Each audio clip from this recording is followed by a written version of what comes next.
রাতের বেলা এই সব প্রাণী বের হয়। নবী সাল্লাল্লাহু আলাইহি ওয়াসাল্লাম বলেছেন, অতএব আপনাদের বাচ্চা যারা আছে এদেরকে সন্ধ্যাবেলায় বাইরে ছেড়ে দিবেন না। এখন কিন্তু প্রচুর ঘটনা ঘটছে, প্রচুর জিনঘটিত ঘটনা ঘটছে, জাদু টোনা করা হচ্ছে, বান টোনা করা হচ্ছে না।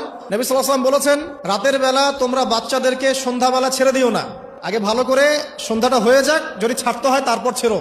তারপর রাতের রাত যখন গভীর হবে তখন তোমরা এলোপাথালি ঘোরাফেরা করো না, রাস্তাঘাটে বনে জঙ্গলে ঘোরাফেরা করো না। কারণ এই সময় এমন কিছু মাখলুককে আল্লাহ পাক ছেড়ে দেন যাদেরকে তোমরা দেখো না। এখন সায়েন্সের যুগ তো, মানুষ মনে করে এগুলোর কোনো ভিত্তি নাই মনে হয়। কোরআন বলছে জাদু সত্য, কোরআন বলছে জাদু সত্য। কোন সূরা? সূরা বাকারা আয়াত নাম্বার 101, 102 পড়ে দেখেন। ওয়াত্তাবিউ মা তাতলু শায়াতিন আলা মুলকি সুলাইমান, এই আয়াতটা পড়েন, বিশাল একটা আয়াত আছে। ওয়া মা কাফারা সুলাইমান ওয়ালাকিন্না শায়াতিন কাফারু ইউআল্লিমুনা আন-নাস আস-সিহর। এই সিহর দিয়ে কি হতো? মা ইউফাররিকুনা বিহি বাইনাল মারই ওয়া যাওজি। সুলাইমান আলাইহিস সালামের সময় এই জাদুবিদ্যার প্রচলন ছড়িয়ে পড়ে।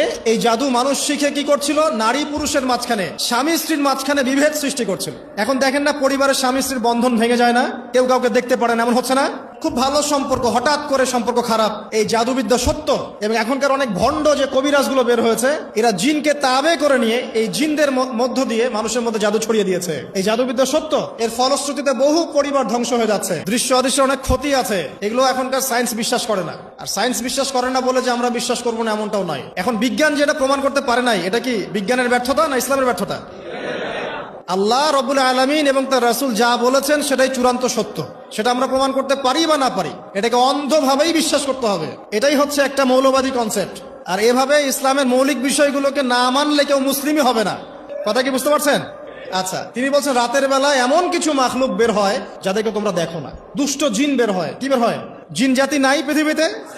আল্লাহ পাক সূরা জিন নামে একটা গোটা সূরা নাজিল করেছেন, করেন নাই?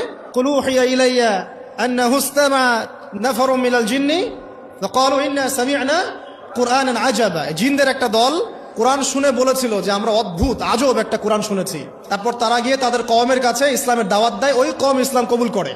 এটা নবী সাল্লাল্লাহু আলাইহি ওয়াসাল্লামের জীবনের সেই সময়কার ঘটনা, যখন নবীজি তায়েফ থেকে ফিরে আসছেন। তায়েফবাসী তাকে অত্যাচার করলো, তিনি নাখলা উপত্যকায় এসে নামাজ পড়ছেন, ওই নামাজের কেরাত শুনে জিনরা ইসলাম কবুল করেছে। তো সূরা জিনে আল্লাহ পাক এই কথা নাজিল করেছেন। তো আল্লাহ পাক যে বলছেন জিন জাতি আছে, আল্লাহ কি মিথ্যা কথা বলছেন? নাকি নাসা যখন বলে এলিয়েন আছে তখন ওইটা সত্য, আর আল্লাহ বলছেন জিন জাতি আছে এটা মিথ্যা? তা আমাদেরকে আবার নতুন করে মুসলমান হওয়া লাগবে এখন, আমাদের কনসেপ্ট চেঞ্জ হয়ে গেছে। আবার দেখেন আল্লাহ পাক বলছেন সূরা জারিয়াতের 56 নম্বর আয়াতে, ওয়া মা খালাকতুল জিন্না ওয়াল ইনসা ইল্লা লিয়াবুদুন। আমি জিন আর মানুষকে শুধু আমার ইবাদত করার জন্যই সৃষ্টি করেছে। তাহলে দুটো জাতি পাওয়া গেল, জিন এবং মানুষ। জিন কিসের তৈরি? আগুনের তৈরি। মানুষ কিসের তৈরি? কাদামাটি। ফেরেশতা কিসের তৈরি? নূরের তৈরি। তো এই যে সৃষ্টির বৈচিত্র্য, এটা কার সৃষ্টি? তো সেই আল্লাহ পাকের জ্ঞান সবচেয়ে বেশি না আমার জ্ঞান সবচেয়ে বেশি? সে আল্লাহর পক্ষ থেকে যখন কোরআন এবং হাদিস নাজিল হবে, তা আমি অন্ধভাবে মানবো না? নাকি আমি আল্লাহকে চ্যালেঞ্জ করবো ইবলিসের মতো? ইবলিস আল্লাহকে চ্যালেঞ্জ করছে না, খালাকতানি মিন নার ওয়া খালাকতাহু মিন